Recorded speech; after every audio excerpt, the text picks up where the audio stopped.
Well, yet again, it's been a positive week for our local markets, and that's pretty much been the case all the way from November of last year, or in other words, the low of wave X. And as we highlighted last week, any small dips that have occurred or small consolidation patterns have been heavily sought after. This is the pennant or the micro triangle, and again, exactly the same result, strong break to the upside.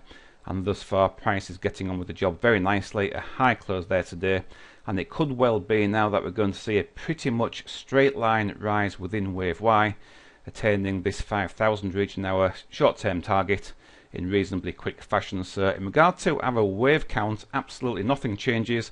An ABC correction up completes a wave W. Then we have this short correction into the wave X, not quite attaining the typical retracement zone. And this is the pretty much straight line rise within wave Y, which should take price over the next few weeks up toward this wave equality projection as an absolute minimum, or even this next significant zone of resistance, circa 5,000.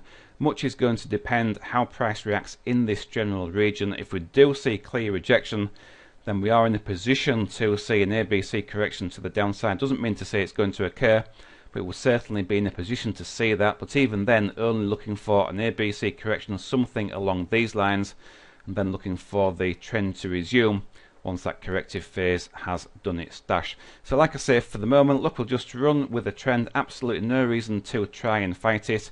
We were looking at some potential type A bearish divergence to trigger on the weekly time frame last week.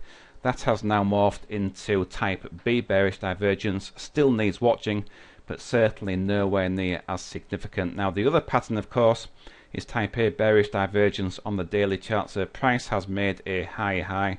Our divergence oscillator has failed to confirm by making a lower high. Not a textbook example.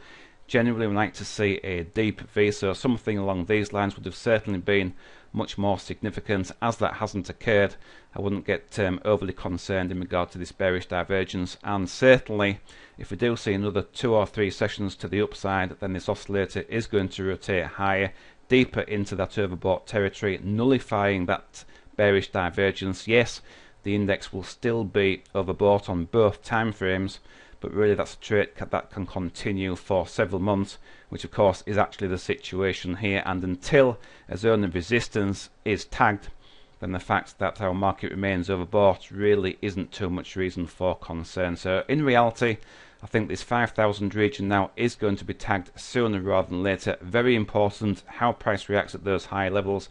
If that region can be overcome, then we can move to a much firmer bullish footing over the longer time frame.